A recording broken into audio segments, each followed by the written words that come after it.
Hi నమస్తే welcome to Myra media. నేను మీ కేవీఆర్. ఎన్నికలు సమీపిస్తున్న కొద్దీ పచ్చపత్రికల లుచ్చారాతలు ఎక్కువ అవుతున్నాయి. రోజు రోజుకు మితిమీరి శృతిమించి రాస్తా వస్తున్నారు. రీసెంట్గా ఎన్నికల కమిషన్ ఒక 6 ఎస్పీలను మరికొంతమంది కీలక అధికారులను స్థానచలనం చేస్తూ ఆంధ్రప్రదేశ్లో కొన్ని సంచలన నిర్ణయాలు తీసుకుంది. అయితే దీని మీద కూడా అవాకులు చెవాకులు పేలే ప్రయత్నం చేస్తున్నాయి ఈ పచ్చపత్రికలు. ఎస్పీలను మార్చిన కడుపు మంట చల్లారలేదా, ఈనాడు జ్యోతి ఉద్యోగులను ఎస్పీలుగా వేద్దామా అని చెప్పి సోషల్ మీడియాలో చర్చ జరుగుతుందన్నమాట. ఈ ఎల్లో మీడియా వికృత ఆనందానికి ఇంకా హద్దు అదుపులు అనేవి ఉండవా? ఒకసారి ఆ రాతలేంటో చూసిన తర్వాత మనం డీటెయిల్గా మాట్లాడుకుందాం. ఇగో రామోజీరావు మాట్లాడతాడనమాట. వీళ్ళ కొత్త ఎస్పీలు సగానికి పైగా వైకాపా విధేయులే, అధికార పార్టీ మెప్పు కోసం ప్రతిపక్షాలను అణిచివేసిన చరిత్ర వారిది. అలాంటి వారిని ఏరికోరి ప్రతిపాదించిన సిఎస్ జవహర్ రెడ్డి వైకాపాకు స్వామి భక్తి ప్రదర్శించడంలో ఏమాత్రం తగ్గని వైనం.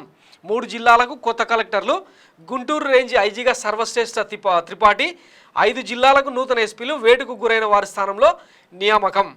వాళ్ళ లిస్టు ఎక్కడెక్కడికి బదిలీ స్థానం, ప్రస్తుత స్థానం ఏదన్నది డీటెయిల్గా రాసిండ్రు. వాళ్ళ ఫోటోలు కూడా వేసి ఈడు వికృతానందం పొందిండు. ఇక్కడి వరకు బాగానే ఉంది. అసలు ఎన్నికల సంఘం అనేది ఎవరి కోసం పనిచేస్తుంది? పార్టీల కోసం పనిచేస్తుందా? వైఎస్ జగన్మోహన్ రెడ్డి కోసం పనిచేస్తుందా? సిఎస్ జవహర్ రెడ్డి సైతం ఇప్పుడు ఎన్నికల కమిషన్ కన్సర్న్లోనే ఉంటారు. ఆయన అంటే ప్రతిపాదిస్తాడేమో కానీ ఎన్నికల కమిషను ఆయన చెప్పిన లిస్టును అప్రూవ్ చేయాల్సిన పని లేదు. ఈ విషయం తెలిసి 4 దశాబ్దాలు అయింది ఈ బేవకూఫ్ గాడు పేపర్ పెట్టుకొని ఎన్నికల సమయంలో ఈ స్థానచలనాలు అధికారులకు సంబంధించిన మార్పు చేర్పులు ఉంటాయన్న సంగతి తెలియదా? దీంట్లో సగానికి పైగా వైకాపా విధేయులేనట. ఇది ఫేక్ అని సోషల్ మీడియాలో ట్రోలింగ్. ఇగో పోనీ ఈనాడు స్టాఫ్నే ఎస్పీలుగా చేయాలని ఓ జీవో తెద్దామా అని చెప్పి ట్రోలింగ్ డ్రామోజీకి ఇట్లా నడుస్తుంది అనమాట వీళ్ళ కథ. ఇక ఈ పచ్చపత్రిక ఇట్లా రాసిందా? మన ఇంకో కులపత్రికలో ఏం రాసుకొచ్చింది చూడండి.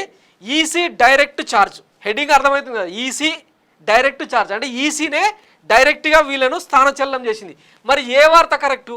వీడేమో సగానికి పైగా వైకాపా విధేయులే అంటాడు, వీడేమో ఈసీ డైరెక్ట్ ఛార్జ్, ప్రమోటీలకు నో ఛాన్సు, ఎన్నికల వేళ సంచలన నిర్ణయం అని ఈయన చెప్తాడు. మరి పచ్చల పాపారావుది నిజమా, లేదంటే కిర్సనాయిల్ కిట్టి వార్త నిజమా?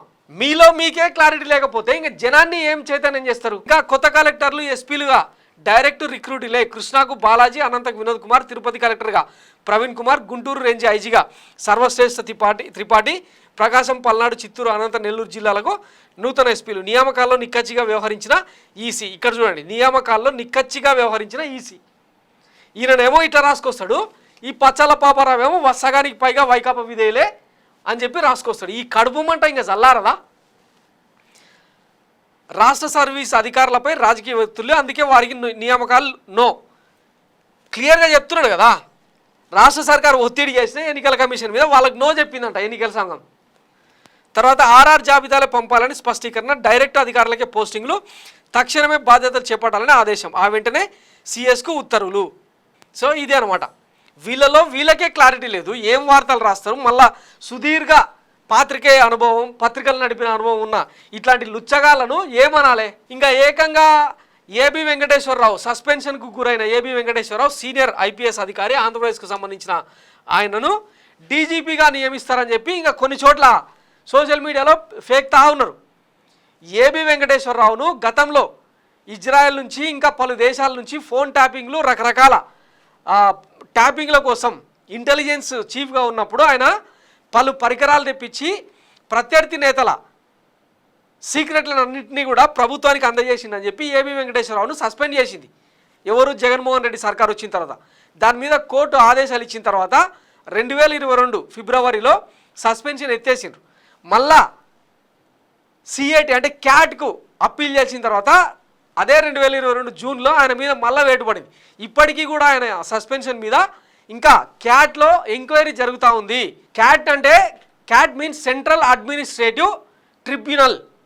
అంటే పోలీసులకు తర్వాత ఐఏఎస్లకు సంబంధించిన అంటే సివిల్ సర్వీసెస్ అధికారులు ఎవరైతే ఉన్నారో వాళ్ళకి సంబంధించిన ఆరోపణలు, అభియోగాలను ఆ ట్రిబ్యునల్, క్యాట్ ట్రిబ్యునల్ ఎంక్వైరీ చేసి వాళ్ళ సంబంధించిన డీటెయిల్స్ మొత్తాన్ని పరిగణలోకి తీసుకొని వాళ్ళకు విధులు ఇవ్వాలా లేదంటే సస్పెన్షన్లో పెట్టాలనేది నిర్ణయిస్తుంది. ఇప్పటికీ కూడా క్యాట్లో ఏబి వెంకటేశ్వరరావుకు సంబంధించిన వ్యవహారం తేలలే. ఈ నెల 14న ఆయనకు సంబంధించిన క్యాట్ తీర్పు రాబోతుంది. అది వచ్చినా కూడా కొన్ని నెలల పాటు ఆయనను అప్రధాన పోస్టులో నియమిస్తారు. ఇవేవి తెలియకుండా ఏకంగా డీజీపీ ఏబి వెంకటేశ్వరరావుని తీసుకొస్తారు. సీనియర్ మోస్ట్ అధికారి అయినా కూడా ఆయన మీద ఉన్న అభియోగాలు మామూలువి కాదు. ఫోన్ ట్యాపింగ్ అన్నది అతిపెద్ద టెలిగ్రాఫిక్ చట్టంలో అతిపెద్ద కుంభకోణం. అట్లాంటి అభియోగాలు ఎదుర్కొంటే ఏబి వెంకటేశ్వరరావు డీజీపీ ఎట్లయితాడు? ఈ సోషల్ మీడియాలో అంటే సొల్లు రాతలు రాసేటప్పుడు 1-2 సార్లు క్రాస్ చెక్ చేసుకోవాలి కదా. ఇక ఇట్లాంటి లుచ్చరాతలను మీరు ఎంకరేజ్ చేస్తారా, ఎంటర్టైన్ చేస్తారా? ఇప్పటికే డ్రైనేజీలలో అంటే ఎవడు చదువుతలేడు, ఏడనైనా కనిపిస్తే కూడా డ్రైనేజీలలో పారదొప్పుతున్నారు ఈ పేపర్లను. ఇక నేషనల్ ఆడిట్కి సంబంధించిన పేపర్కి సంబంధించిన దాంట్లో సాక్షి ఛానల్కు సాక్షి పేపర్కు పెరిగింది వ్యూవర్షిప్. అంటే మీరు లుచ్చరాతలు, తప్పుడు రాతలు, రోత రాతలు రాస్తున్నారనే కదా అర్థం. ఒకవైపు వైఎస్ జగన్మోహన్ రెడ్డికి సంబంధించిన వ్యవహారాల్ని జనం నిశితంగా పరిశీలిస్తుంటే చంద్రబాబు నాయుడుకి సంబంధించి వీళ్ళే ఊరితాడు బిగిస్తున్నారనమాట ఇట్లాంటి రాతలు రాసి. ఇప్పుడు మీరు చూస్తున్నారు కదా, సగానికి పైగా వైకాపా విధేయులని ఈనాడు రాస్తాడు. అట్లేం లేదు, ఈసీనే డైరెక్ట్గా ఛార్జ్ తీసుకుంది, నియామకాల్లో నిక్కచ్చిగా వ్యవహరించిందని ఈసీ నియామకాల్లో నిక్కచ్చిగా వ్యవహరించిన ఈసీ అని ఆంధ్రజ్యోతి రాస్తాడు. మరి ఏది కరెక్టు? ఏం లేదు, జనాన్ని కన్ఫ్యూజ్ చేయడం, బురిడి కొట్టించి మాయామస్సింద్ర చేసి ఏదో ఈ ఎన్నికల్లో పబ్బం గడుపుకోవాలన్నది వీళ్ళ రాతల సారాంశం. 2019 కూడా ఇట్లే రాసి చంద్రబాబును మూలకు కూర్చోబెట్టినరు. ఈసారి కూడా అట్లాంటి తీర్పే వచ్చే అవకాశం ఉంది. మొన్న చూసినాం కదా, పెన్షన్ల మీద ఎట్లాంటి తప్పుడు రాతలు రాసినరు. అసలు కంప్లైంట్ చేసింది మేమే అని చెప్పి ఆదిరెడ్డి వాసు లాంటి వాళ్ళు బాహటంగా చెప్పినా కూడా వైకాపా నేతలే ఎన్నికల కమిషన్ మీద ఒత్తిడి తెచ్చి ఆ సర్క్యులర్ జారీ చేయించారని చెప్పి వీళ్ళ రోతరాతలు రాస్తారు. 31 మంది చనిపోయారని చెప్పి మళ్ళీ ఇదే చంద్రబాబు నాయుడు మాటలు మాట్లాడతాడు. ఇగో వైసీపీ డిఎన్ఏలోనే శివరాజుకి ఏముందని. అసలు ఆ పెన్షనర్ల అవ్వాతాతల మృతికి కారణం ఎవరు? ఈయననేమో ప్రభుత్వ హత్యలు అంటాడు. నిజంగా ప్రభుత్వ హత్యలేనా? 58 నెలల పాటు పెన్షన్ల వ్యవహారం సాఫీగా సాగింది. ఈ ఒక్క నెలలోనే ఎందుకు ఇంత ప్రహసనంగా మారింది? దీనికి కారణం ఎవరు? ఆంధ్రప్రదేశ్ ప్రజలు మరీ అంత ఎడ్డొల్లా? సో ఇప్పటికైనా మీ తప్పుడు రాతలు ఆపుకుంటే కొంచెం ఇప్పటికైనా క్రెడిబిలిటీ పెరిగే అవకాశం ఉంది. కానీ మనం ఆ పని చేయం కదా. ఎంతసేపు చంద్రబాబు నాయుడిని అధికారంలో కూర్చోబెట్టాలి, తిమ్మిని పంపించేసి 1995లో అంతకుముందు మన పత్రికల వల్లనే ఈయనకు అధికారం వచ్చిందని డబ్బా కొట్టుకోవాలి. సో ఇది పచ్చపత్రికల లుచ్చారాతలు, వీటిని నమ్మాల్సిన పని లేదు, లైట్ తీసుకోండి. అసలు జరుగుతున్న మంచేంది, లేదంటే వైఎస్ జగన్మోహన్ రెడ్డి సర్కారు వల్ల మీకు జరిగిన నష్టం ఏంది అన్నది మీ కళ్ళ ముందర ఉంది. కూటమికి ఓటేయాలన్నా వద్దా అన్నది కూడా మీ చేతుల్లోనే ఓటు వజ్రాయుధం రూపంలో ఉంది. కాబట్టి choice is yours. Thanks for watching Myra media. నేను మీ కేవీఆర్. Thank you.